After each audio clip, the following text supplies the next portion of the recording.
ओम नमो हनुमते रुद्रावताराय सर्वशत्रुसंहारणाय सर्वरोगहराय सर्ववशीकरणाय रामदूताय स्वाहा। ओम नमो हनुमते रुद्रावताराय सर्वशत्रुसंहारणाय सर्वरोगहराय सर्ववशीकरणाय रामदूताय स्वाहा।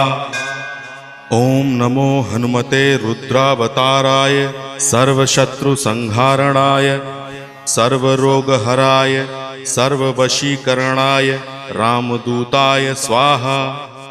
ओम नमो हनुमते रुद्रावताराय सर्वशत्रुसंहारणाय सर्वरोगहराय सर्ववशीकरणाय रामदूताय स्वाहा। ओम नमो हनुमते रुद्रावताराय सर्वशत्रुसंहारणाय सर्व